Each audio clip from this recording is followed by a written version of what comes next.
Welcome back to the Sideline Live podcast. You can follow us over on Twitter and Instagram at the Sideline Live. We'd love to hear from you. On episode 98, I'm delighted to be joined by former Irish 7 and Olympian Foster Horan. In this episode we discuss his career, moving from 15s to 7s rugby, his time in a professional setup, creatine, drinking bans and so much more. I thoroughly enjoyed chatting with Foster, so I hope you enjoyed the episode.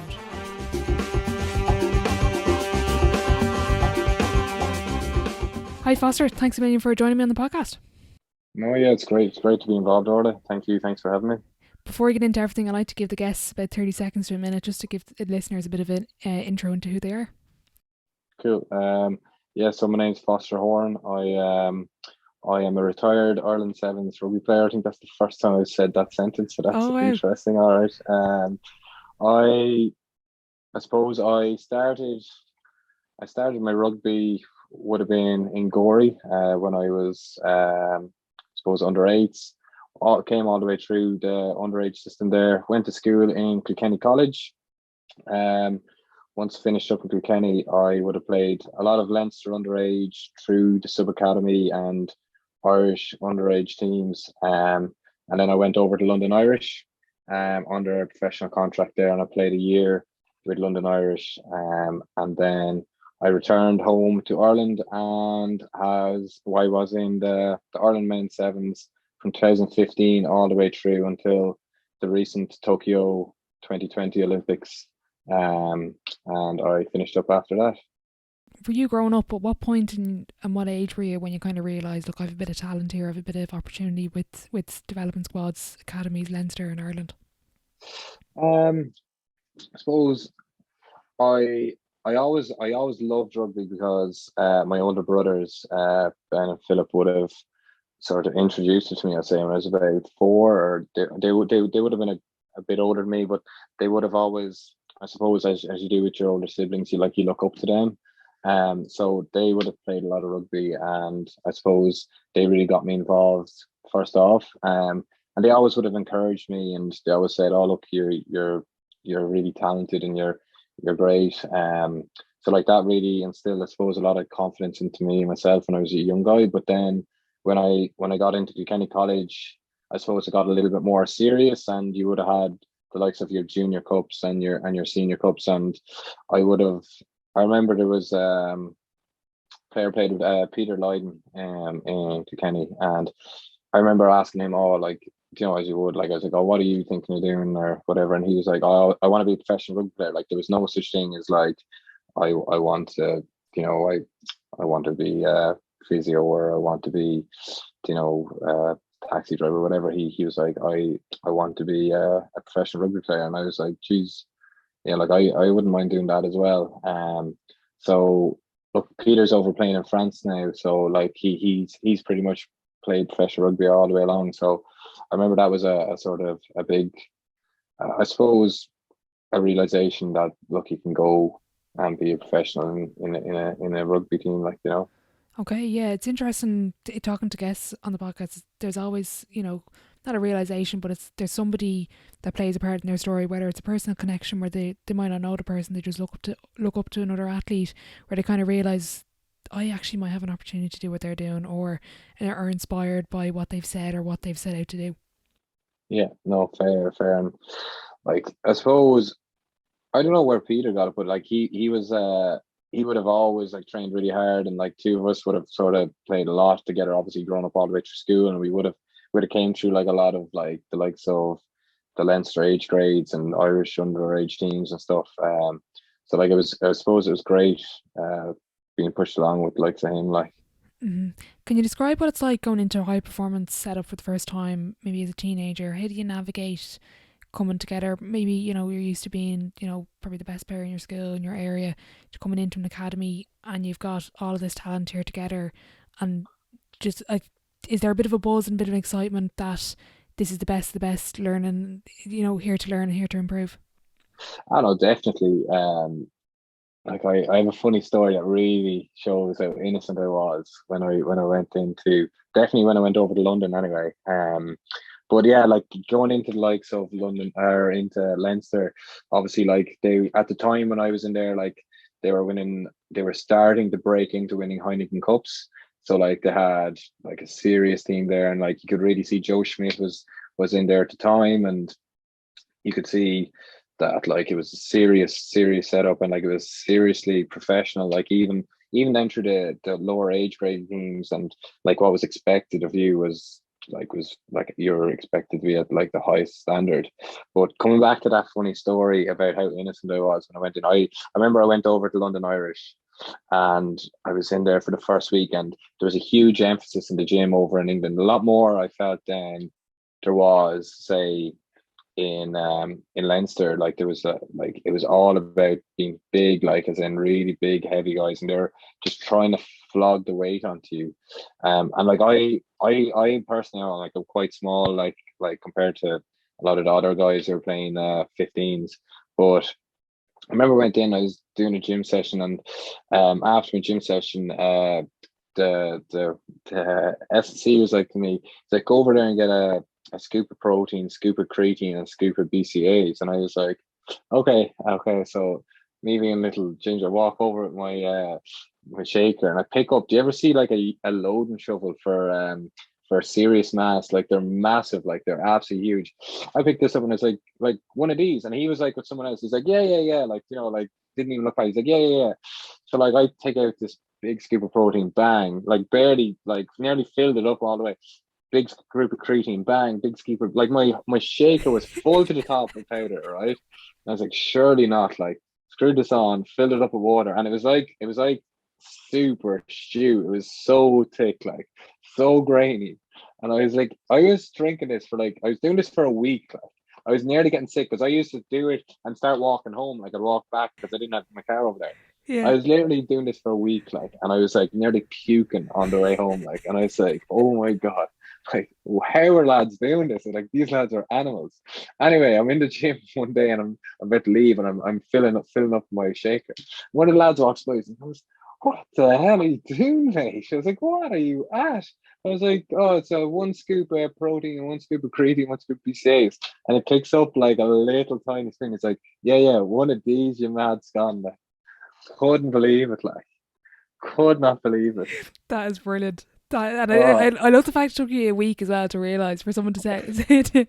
what are you going down and cramp full of creatine? Like, lads are like, what's wrong with this new fella? Like, he can't run at all. Oh, his gas. Oh, there's plenty of slagging anyway in the pro setup I get. Oh, surely you wouldn't want to be you wouldn't want to be close to your feelings or anything like that. So you want to be fairly thick skinned, like. Yeah, I'd say so. You were part of a pretty successful Irish under 20 team.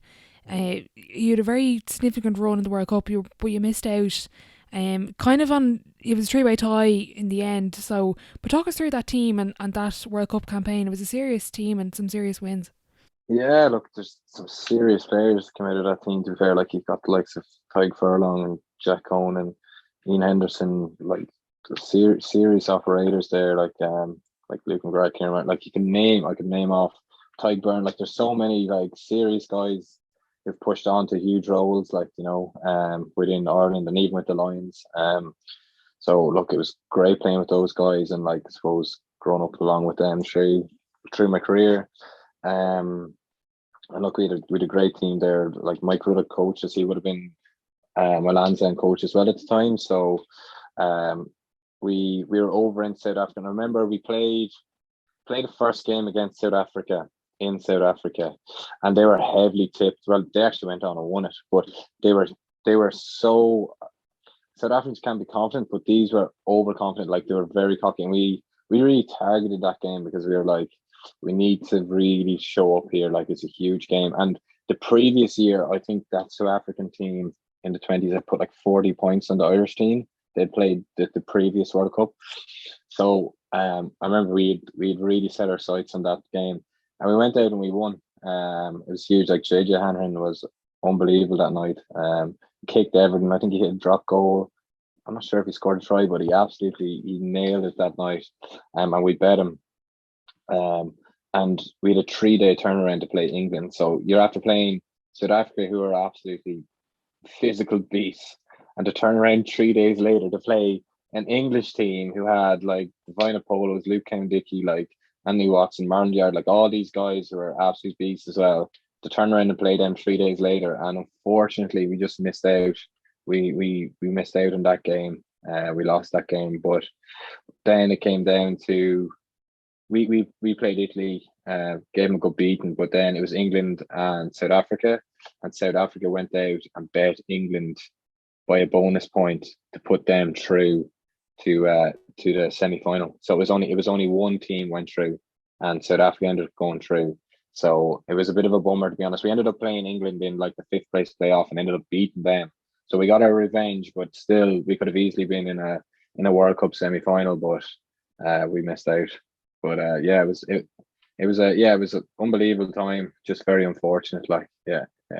Of the players you were playing with on that team, could you tell at that point that they were going to go on and have such a fantastic career? Did you realize how special that group was? Like, it was such a like the whole group was obviously very talented, but did you realize at the time how special it was? Kind of what you could have achieved, but as a group.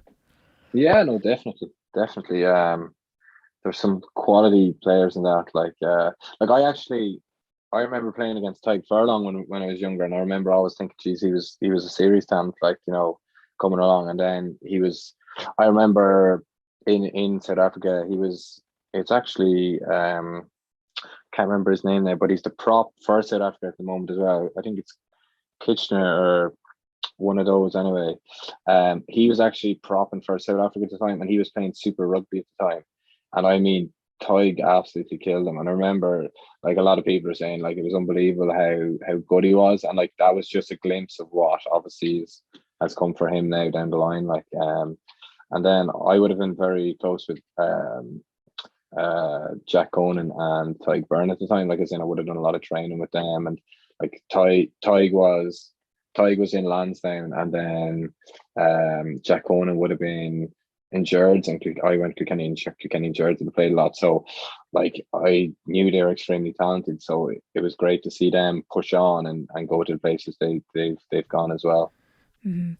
For you, where did the opportunity for the sevens come up? Was it kind of I know you were part of the original. I think there was 5 years that went to the Olympics that were there in 2015.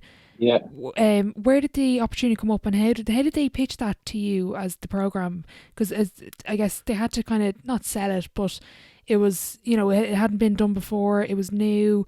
You kind of had to start from the bottom. How did they pitch that to you, and how did the opportunity come up?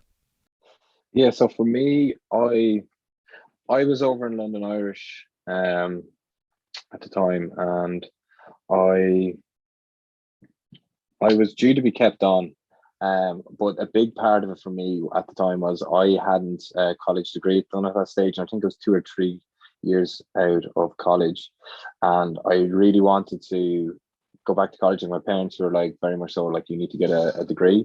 So I remember the coach time, Brian Smith was like, you need to. I was like, I need to have a college degree, and he was like, okay, well, he had the contract, but he was like, I'll also sort you out a scholarship with St. Mary's, Twickenham. And I remember myself and Jerry Sexton, who's Johnny Sexton's brother, was also looking to come over at the same time. Me and him were sort of going on a similar contract where you were on a scholarship to St. Mary's, but also you're contracted with London Irish. Okay. So it's that you could do part-time college, but you could also like play as a professional athlete. And unfortunately, at the last minute, St. Mary's pulled out, but London Irish are still on. But I was like, no, I'm not going unless I get a contract. So, or unless I get a college course. So I had a college course in DCU at the time. So I came back to complete that. And then at the time, the sevens had kicked off. Okay. So they were doing like an open trial in, I think it was around January 2015. And it was a fitness test. So it was like a yo-yo, speed test, and some jump test or something like that. And I went to the open trial, and Harry McNulty was actually there as well. There was the two of us, and Harry stayed on as well, and we went through all the way after that then. So that's sort of how it worked out. And can you describe the early years of going through the divisions? Is it CBA and then the World Series? Have I had that right? Or there's another series in between? You're right. So it's CBA, and then you have the Grand Prix, which is which is pretty much Rugby Europe. Okay. And you have to qualify. I think the top two teams at Rugby Europe who are not in the World Series go into Hong Kong for a qualifier, and then whoever wins that competition in Hong Kong goes into the World Series. Okay. So it's a bit of a mouthful, but Yeah. How was those early years going through that? Obviously maybe some of the games weren't as competitive as you would have liked to be, and you want to be in the top division. But for you, yeah. how was it adjusting to the sevens game as well? So yeah, like it's a very different game, and particularly how we played in them early days are so different compared to how the boys play now. Um, and I remember for a lot of that period, pretty much when I came back from London Irish, pretty much on, I was injured continuously. So that was, I think it was easily 4 years. So I was actually, it was 3 years, yeah, 3 years continuously injured. So from 2015, when I was in there, I didn't make my first debut till 2018 in London. So I had, and there was numerous games. I'd say easily 10 games where I was picked for the tournament, and the week of I'd pick up a hamstring injury, or it was generally a hamstring injury. It was nearly 90% of the time hamstring injury, um, and I'd end up missing out, which was always unfortunate. But look, I think there was some really great learnings all along throughout that. Like there was the boys went pretty much all over Europe, pretty much over them, the three different divisions, and some like really good learnings in terms of like I think there was teams like in Kakistan and everything, like looking for the Oh lads' wow. signatures and everything throughout the whole Wow. like Bosnia as well, and different places like that. The boys were getting asked for signatures and all sorts, and lads are like, "What is going on here?" And they go out and they beat teams like 50 and 60-0. But it's just like I suppose a lot of the players who were involved at the time were all like academy and who were all professional players now. They would have all sort of came through the sevens, and it was a great stepping stone for guys who weren't getting a whole lot of game time in, say, year 1 or 2 of academy, who could come in, get some really good like confidence, like some one-on-one skills in terms of like sevens really isolate your skills. So you have to have like a really good catch pass, like really good tackle, really good rucking technique, like really good like basics of the game. And it really isolates it because there's so much space on the pitch. So you're really much isolated, and you have to just be able to, I suppose, enhance them skills to survive, especially at the top level. Like you have to be A1 for every game. And like if you have one or two guys who are knocking off, like you'll get found out very quickly. So it's a really good place to learn and I suppose pick up. And a lot of guys did, and like it really improved their rugby knowledge and their rugby skills, right? hmm Speaking about skills, but even fitness, I mean, you must have Yeah. been hitting crazy numbers, like fitness test wise. Oh, look, it's mental. Like some of the boys are just machines. To be fair, like the Broncos are good for all right. Like, but to be fair, like it's such a tough sport because like when I speak to people and they're asked like how long is a game, you'd be like, oh, 14 minutes.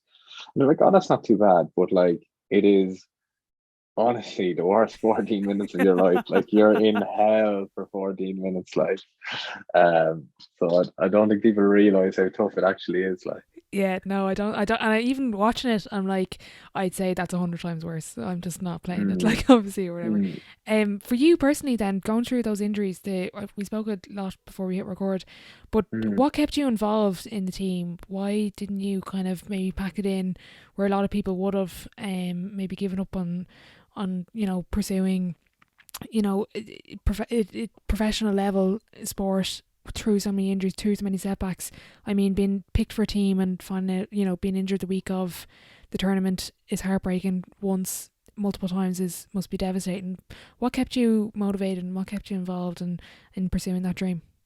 Yeah, like as I said, like I suppose when I was saying to you off air there, like I suppose it's the characters in the team, like all the lads, I suppose, in terms of like, of course, like my family and my girlfriend as well had a huge say as well, like in terms of like they're always like encouraging me to keep going and push on. But like definitely the characters within the team, and just I suppose the enjoyment level of it, like going in with the lads, and just I knew there's such a potential as well with the quality of players there, and how well we like we are always like stepping stone all the way up along, like, and always punching along, like what do we need to do next? Like there was always like it was a goal oriented, like where are we pushing to next? And like it was just great, like obviously going CBA, then into the Grand Prix, then win Hong Kong, then go to the World Cup, then get to the Olympics. And now, like I suppose for the lads that are there, it's very much so like win World Series, like be competitive, like win a World Cup,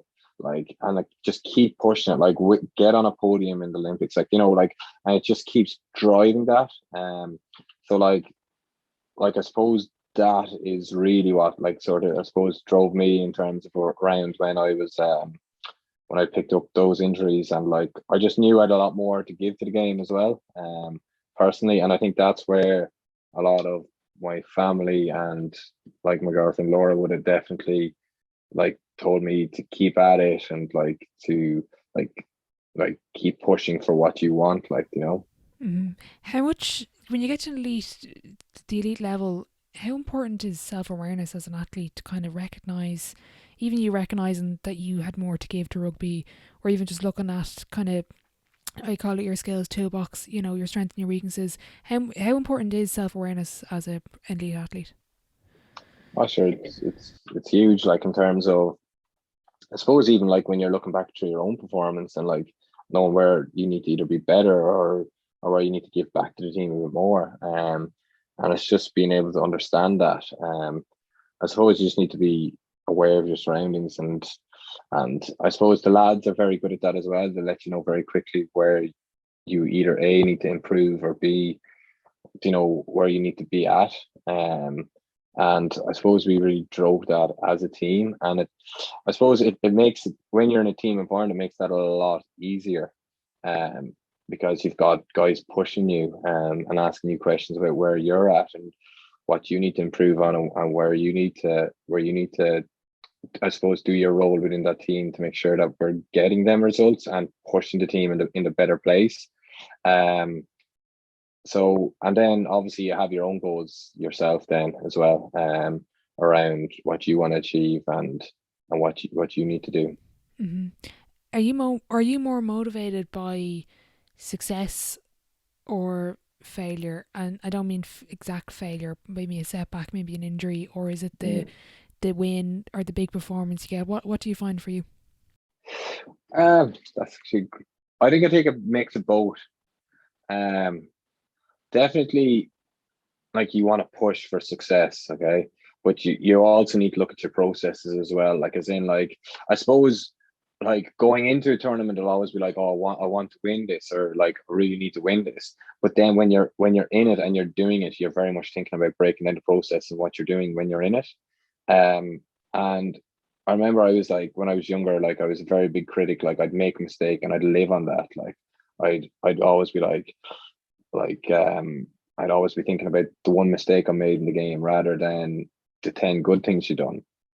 Whereas as I got older, like I learned to like just be like think about your next process, and go there, and forget about the mistake. Like as in there's nothing you can do with it. And I think sevens really brought that into my game for me, because within sevens it's such a busy weekend. You've got your 6 games in the weekend, okay? And say for instance you had one bad game, okay? Literally in 2 hours time you have another game coming up, like, so you can't really reflect too much on it, so you have to be able to turn it around really quickly and go out there and smash that next game. So like it's very much so process first. So what's coming up next? What can we do better? Where can we improve? Let's push that then, okay, when we get into this next game. And like that's what I always loved. Like I'll never forget, we had played a semi-final in Twickenham in 2018. And we lost to Fiji. And I remember I was really pissed off after, like I was really, really, really annoyed after it.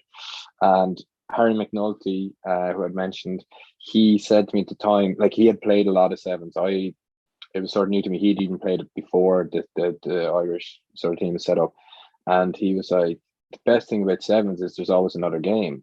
And I was like, what do you mean? He's like, man, we've got a third place playoff coming up, like, you know. He's like, it's huge. We're playing England in England, and like straight away, like I just forgot about the Fiji game. And I was like, cool, yeah, we've got a huge chance here of winning a bronze medal, and which we actually went out and done, which was unbelievable, like, you know. Yeah, and that was your first cap as well in 2018. Is that Yeah, yeah? So how yeah, much you're right. Yeah. how special was that for you, of all the setbacks we had just talked about, to go out and not only get your first cap, but to as well to get a medal, but as well to beat England? Oh, it was unbelievable. Like, as in, we played England quite a bit. Sort of leading up to that, like we would have done a lot of training camps along for like the likes of Grand Prix and everything else. And it was to play England as well. Like it was their, like a lot of time we would have been playing the development team or a few different teams, but to play their first team in Twickenham and beat them, it was unbelievable. Like, and particularly on your first cap as well. Like after like all my injuries and everything throughout, like it was great to finally get on, and like I suppose then become third in the World Series as an invitational team was unbelievable at that time. And not only for me, but it was also for the team as well, because we had actually been in Hong Kong in, I think it was April or March of that year. So London it was in May, so similar time now, but it was back in April or March, and we had actually lost in the semi-final to Japan, which was pretty devastating for the whole team. But I think ever since that Hong Kong experience, we've never really looked back, and the program has just only really accelerated from there. Like, Okay, interesting. Of all the athletes you've played with or against, I always like to ask this question: what separates the elite from the rest of the pack, from those one or two superstars? What do you feel separates the best from the rest? well, that's a good question. Um, I suppose, particularly within the sevens, I think like mindset, around, I suppose, like never giving up. I know, I know within the sevens, like a lot of guys a few things either fell out of love with like 15s, or like similar to myself, like picked up a lot of injuries and came into the sevens, or they had, I suppose, just got let go out of a professional setup.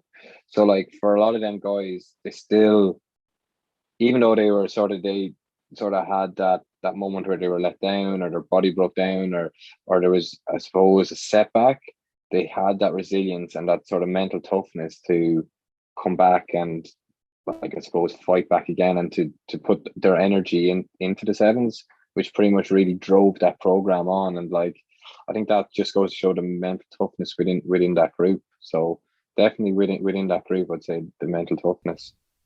You're actually a pro, because my next question was going to be: is elite sport more physical or mental? I'm getting the sense it might lean towards the mental side. For sure, yeah, definitely. Especially like I always, particularly going back to sevens, and I suppose 15s as well. Like it is huge around that mental side. Within sevens, and you know yourself, like when you're playing, say, a big like championship game in your Gaelic, um, like beforehand, like, you know, the butterflies you have, and like that really nervous feeling you'd have throughout. Um, with the sevens, you have that six times over a weekend. Wow. Yeah, so it really does drain you mentally. Like I remember, I was in we were in Monaco for the we're in Monaco for the Olympic qualifier just before Tokyo. And I knew in my head, I was like, okay, if we don't win this, like, this is my last game of rugby ever. I was like, this is it. Like, I'm done. Like, you know. And I was sitting on the bed. I was rooming with Ian Fitz. And Fitzy's he actually retired as well. But two of us were sitting in the room before the game, before the French game, and even before every game before that, but particularly before the French game. and I was like shaking. I was proper shaking, like in the bed, like my legs and everything. Like, and he was like, "Man, are you okay?" Like, he's fully concerned. Like, and I was like, "Mate, I can't help this. Like, honestly, like, my head is broken." But no, like for me, like that was killer. Like, I hated that bit. Like, say, like an hour before the game or an hour and a half before the game, and you're waiting around. I hated it. As soon as you got out, like got your boots on and you were in the warm up, absolutely fine, no problem in the world. Like, Okay, yeah. Did you have a yeah, routine that you try use to maybe settle those shakes a little bit, or was it just was this hour just hurry up? just hurry up, just hurry up. Like, as soon as you got the boots on, like you'd be fine. And like I like the way I just used to think about it is like you just really, really care. Like you really want this, like, and like like obviously ended up working in the end, but like you're just in your head, like you're just like I just want to get out there, like, It's something I was really impressed with. There was a video, I think it was 2019, it was definitely before COVID, but it was like a daily routine of you guys in Blanche. And I was really impressed. I think he had arrived at like 10 in the morning. He didn't leave till about 6. Can you describe the level of training and preparation that you guys went through? I think it was a 4-day week, they said in the video, and even from like going in through the door, the daily testing you would do. I was like, I thought the video was great because it gave such insight into what it is like on the day-to-day side of things, which I don't think we get to see as general sports fans and supporters, is the work that actually goes into behind these big performances. yeah, like I suppose it really grew over the years in terms of like once we got into that high performance center up in Blanche, like things really started to get going. So yeah, you'd have your monitoring as you got in first, like just making sure that your body's good, like it's ticking over in terms of like you have like your groin squeeze, sit and reach, your knee to wall, like all these, like I suppose objective tests to measure how your body's moving and whether you're well prepped for training or if your body's in good need for training. And then you'd have also a subjective, I suppose, marker in terms of like how you feel yourself on the day in terms of like how's your energy levels, how you slept, like certain questions around how you're prepared for your training. And then very much so you go into your own mobility routine. So everyone, like nearly all the players, would have an individualized mobility program or their own areas they need to work on because, as we all know, within rugby, there's so many injuries. So every player would have a continuous individual program. So for me, it would have been all around like I suppose lower back, hips, and hamstring in terms of to get that firing. Then you'd go into a bulletproof, which was another activation circuit, which the whole group done together, which was either physio led or S&C led. And then you would have generally an hour session, sometimes over, sometimes under, but there was a lot of high speed running, a lot of high speed meters. And then depending on the day, you could have like your gym sessions, you could have a double pitch session, you could have speed sessions, video analysis, you could have a range of different things, but it would have been all set out through the week so as that you'd have longer days. And then you also had full use of a hydrotherapy suite, which had like your cold and your heat, and then also you're well fed and stocked up above as well. Like so, look, you're pretty much covered across all bases in terms of like you have your nutritionist, S&C, physio, your manager, like video analysis, everything like within the building. So, it's well structured out there, to be fair. Mm. Well, how big was that for you to move in there, and what year did you actually move into the Blanche setup? Yeah, it was. To be fair, it was huge for the program. As we were located in. Firstly, we were in DCU, then we went UCD, and then we were in Lansdowne. So pretty much we had no real home as such. We were sort of jumping around from base to base. Um, to be fair, Blanche was great. Like as in, it's just high performance. The gym was unbelievable. Like we had our own change rooms.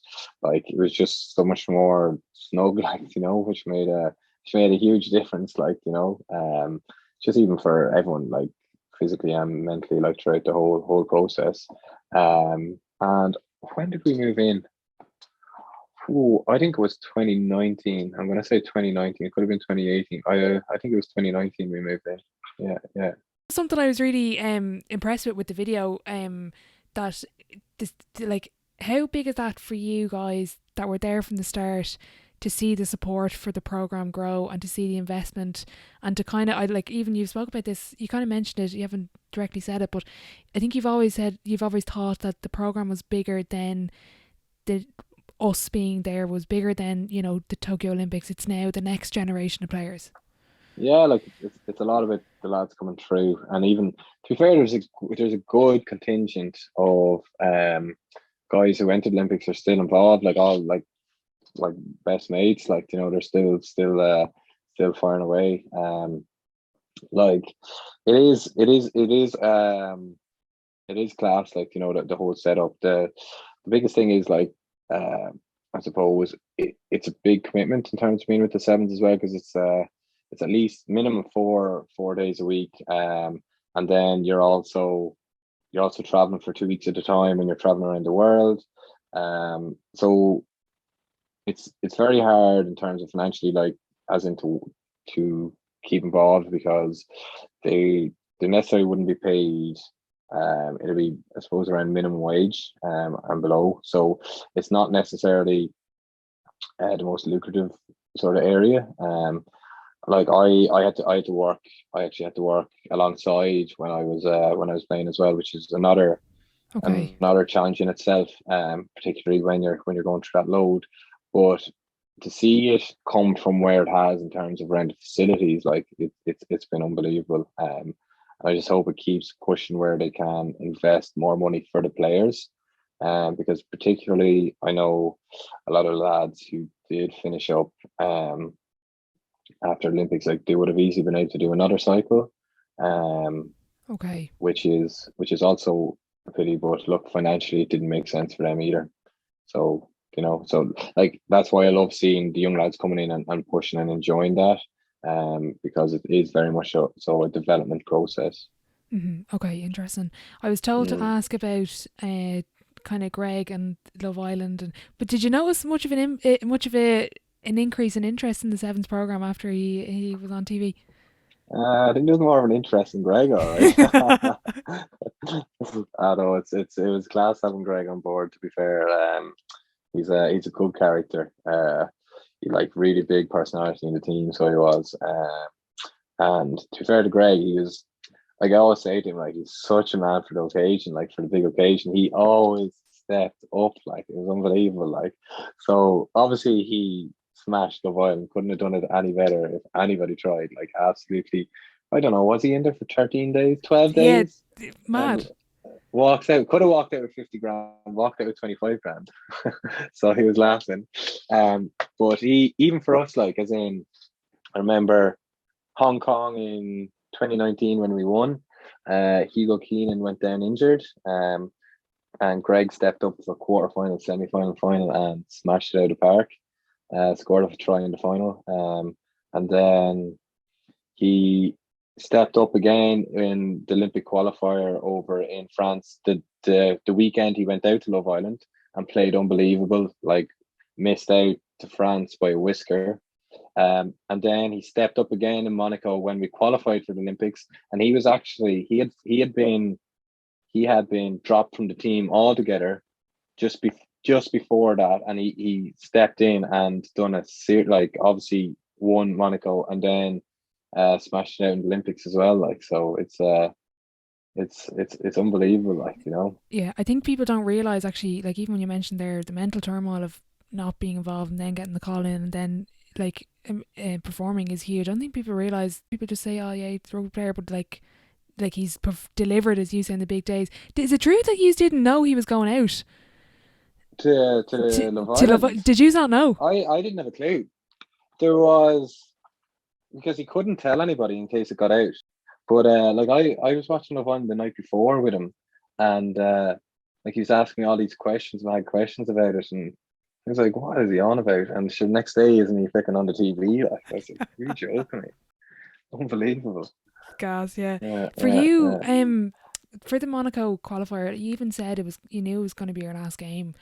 yeah. How did you mentally stay focused and not let that emotion kind of take over? Like, I think if I knew it was going to be my last game, I don't know, I'd probably just sit there crying the whole match. What, like, for you, how big of a match was this, knowing that if this doesn't go our way, this is the last time I'm playing? It definitely played on my mind beforehand the game, but I think once I got into it, it didn't really. But it just meant I just remember thinking to myself, like, you just need to waste yourself here, like, you know what I mean? As in, like, and I played enough games of sevens. Like some people, you could waste yourself, but you could waste yourself in 2 minutes, and then you're no good for the rest of the game. But so I knew I needed to be quality what I done, but I also knew that I needed to like physically put my body on the line as well. Like, you know, that way to know that, like, I knew because I'm the type of player that I leave a lot of it out there. And like for me, 14 minutes, I do 40 minutes at a time, but I'd be gassed because I particularly my role in the team at the time, um, it was very much so like a physical role. And to be able to do that for 40 minutes is damn near impossible. So like I knew a lot of the time that I'd be coming off around 12 or around 12 or 10 minutes in around that sort of time because I knew I had some guys that'd be able to come on and finish out the game. So it just meant that I could waste like I suppose put all my energy in for them 10 or 12 minutes and knew Mm. that I'd be okay then the other side of that. Something that came up with Aoife McDermott was regrets in sport, and she made an interesting point. I'd love to get your take on it. She was like, Mm. or like, you're as a high performer, you'll always have, maybe she didn't say regrets, but it's like, I could have done this, could have done that. You're never going to be 100% satisfied with your Mhm. performance. Is that something that you would have experienced? Um, yeah, well, for me, I really regret. In terms of regrets, yeah, I'd say the Olympics for me was a bit of I think I think after our win in Monaco, in terms of, I think we may have gone into the Olympics with a bit of a hangover in terms of emotionally and physically, going into the Olympics, and I just regret that we didn't really show up. We just didn't. We weren't quite there mentally, I don't think. And like a lot of lads will say, just we didn't turn up. And I think for me, I think Monaco was our final, and I think the energy that we had to put into that to get to the Olympics, I think it was just too much to be able to back it up again. And I think that was one of my biggest, I suppose, things that are like that it annoy me was that we didn't show because we were on the world stage that we didn't show what we're really made of.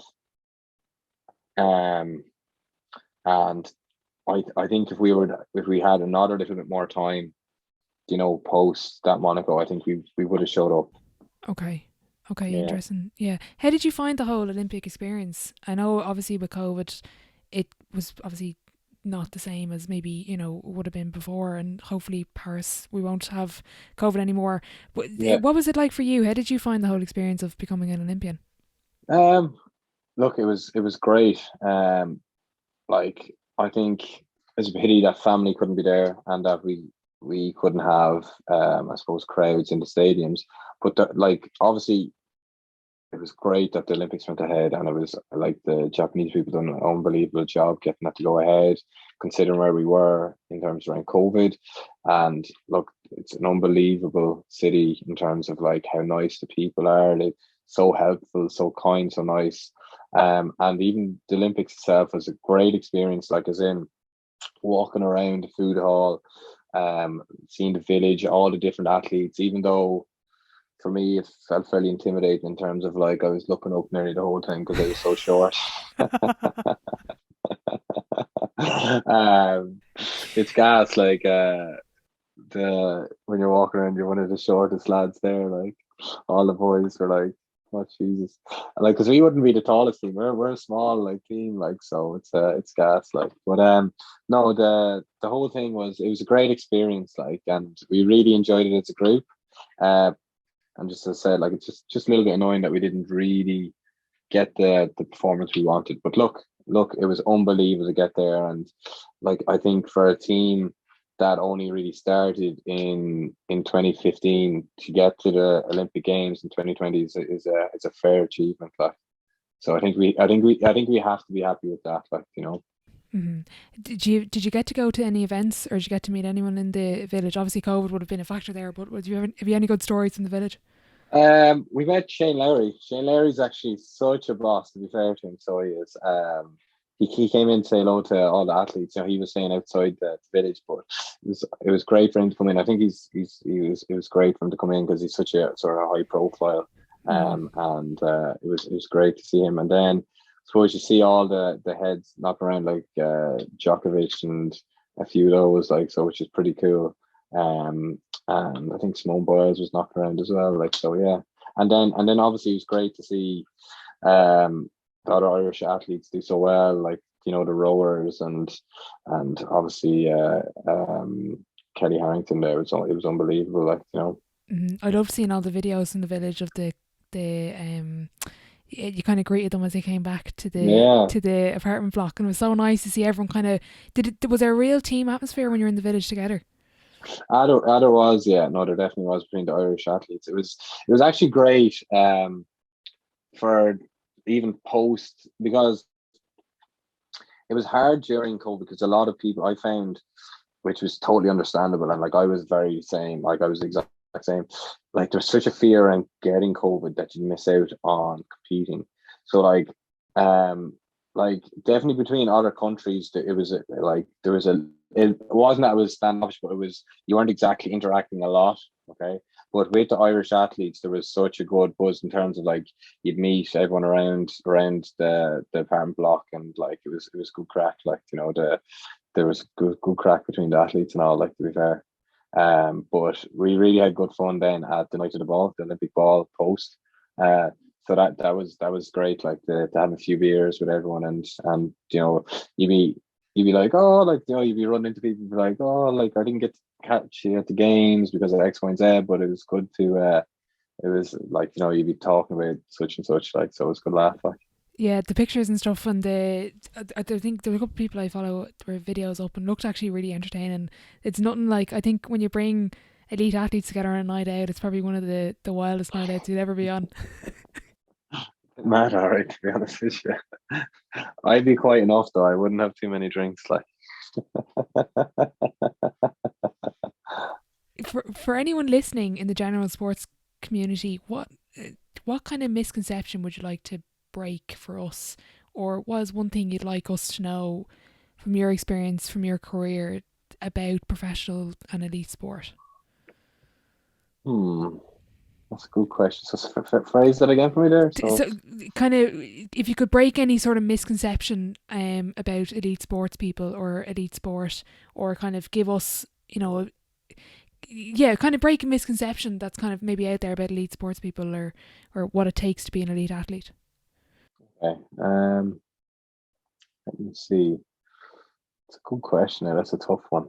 I don't have anything off the top of my head. I think one thing, right, that's a big one that may need to be sort of ironed out a little bit is, do you know the way, I know it's very much so to get it, because I would have lived with a lot of guys who, particularly through college, who came up through Gaelic background, and they would have played a lot of intercounty and stuff, and they went on these mad drinking bans.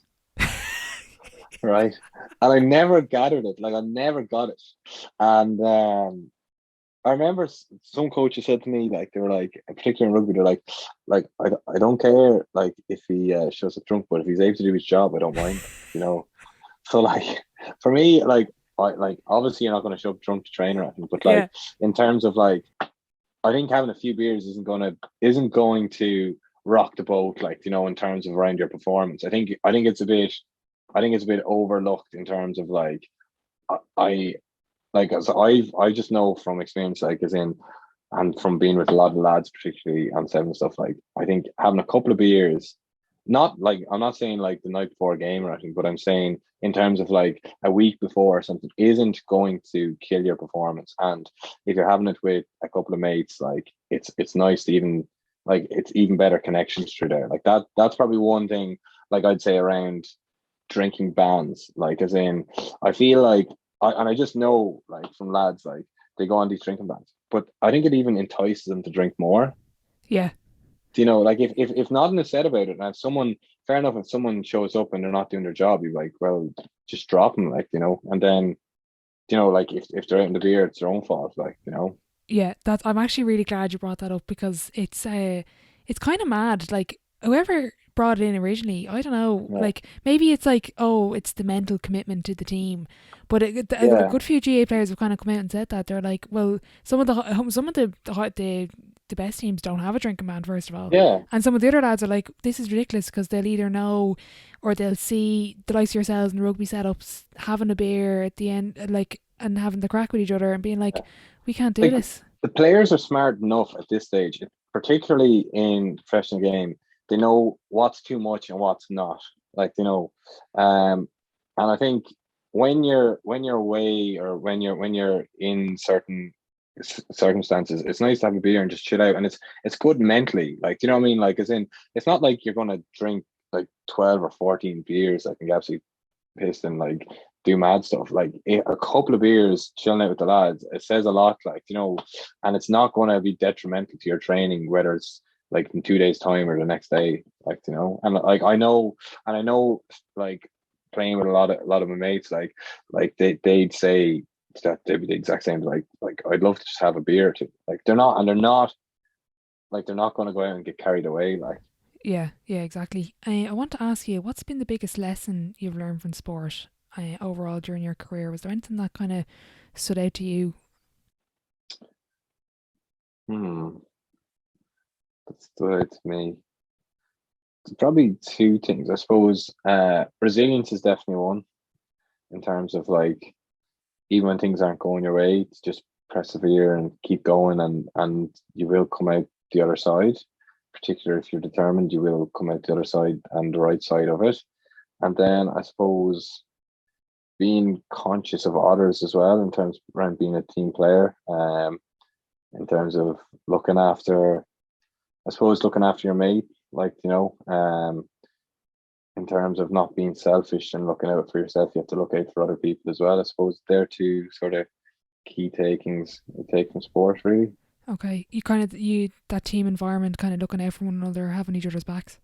Yeah, yeah, yeah, definitely. Yeah, yeah. I think that's huge. Like, Brilliant. I'm going to move on to sideline 7 because I have to fly to training. So, question 1, I actually don't think I've sent these to you. They're the same 7 questions no, at the end of every episode. So, I'm putting you on the okay, spot with these. So, I'm expecting you some really really asked it good from me. answers. Question 1, what is your favourite quote? Oh, oh, oh. Don't know about that one. You may come back to that. Okay, we'll come back. Come Uh, back. I will hold you to. I might message you later on if you don't send me one. yeah, I'll Question message you. 2. Question 2. What's the best sporting event you've been to? And you can pick one as a fan and one as a player. I suppose as a player, geez, there's a good few. Um, I'm going to say the final in the Hong Kong qualifier. We played we played Hong Kong in the final, so the place was absolutely rammed. And we ended up winning. And the booze and all was mental, but it was serious, serious, and even like afterwards, like the crack was unbelievable. And then the event I attended, trying to think, what have I attended? I think there was a Munster Leinster semi final in the Heineken Cup. I think, was it 2011 or 2000, and it could be 2008 actually, around then. That was a good game. That was a great game. Okay, I'm going to add in an extra one for yourself. What's been your favourite city to play in? Not necessarily Okay. with wins or losses, just overall. What's been your favourite city to go and play in? Favorite city to play in. Because you've been really around the world, to be honest. Yeah. Hmm. I think I really enjoyed. Oh, that's it. San Francisco. We played in AT&T Park in the World Cup, and that was pretty special. There, that was class. And we done a road trip along the west coast as well of America after that, so that was pretty slick. Oh, unreal. That's We may class. get another podcast for that one. So, so that was a few stories to be told from that. Like a few Brilliant. stories I should never be told either. Like. That podcast won't be going live. No. Um, question 3. What was the biggest setback or challenge in your career and how did you react to it? It was definitely there's probably two setbacks. One was time of the injuries, and then there was another stage that my dad got very ill. So that was both like, and that was very both, and they were both around similar time, like around this exact same time. So that was very, very, I suppose, hard, and it was particularly when we lost in Hong Kong, because I was over in Hong Kong. I went over, and I was named to play, and I actually picked up an injury the week of in training in Hong Kong. Oh no. So all like a lot of stuff like that. But then it all sort of bounced back when in London a couple of months later. So ever since then it bounced on from there. Okay, So I brilliant. suppose that was the biggest one. On the flip side then, what's been your biggest achievement on or off the pitch? I'm gonna have to say, I suppose on the pitch is getting to the Olympics in Tokyo. Yeah, that was huge. It was huge. Brilliant. Yeah. Looking back, what advice would you give your 18-year-old self? Ooh, good question. I suppose just keep faith and keep pushing on, keep believing in yourself, and I suppose keep the head down and keep pushing on. Question 6. Who would be your dream dinner guest and why? And you can open up the table to a few people if you want. Ooh, dream dinner guest. That's a really good question, actually.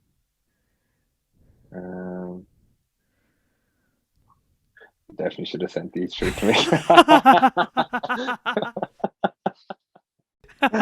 That's going to be edited out. Yeah, exactly. Yeah, throw that off.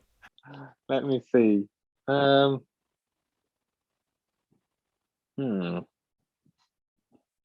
is a very good question. I was going to say, yeah, I'd say probably Brian O'Driscoll, just purely because I would have looked up to him when I was younger, and he's a big one for me, and I know, like, have spoke to him briefly on the HSBC on the series and stuff like that, but it'd be nice to, I suppose, hear all the stories of when he was sort of going through his career and even post career and everything else like that. Like, it'd be interesting to hear, get a few stories out of him. Deadly. If I ever get him on the podcast, I'll give you a shout to be a co-host for that episode. do. Yeah. Brilliant. Last question before I let you go. If your life was a book, what chapter would this be called? Oh,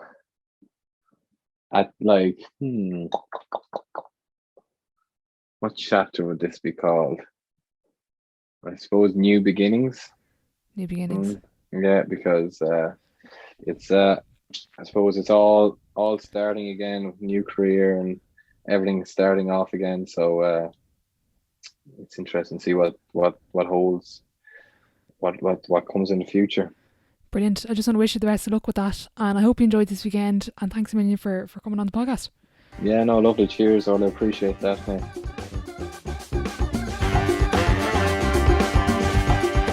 Massive thank you to Foster for joining me on the podcast today. I thoroughly enjoyed our chat and I hope you got something from it.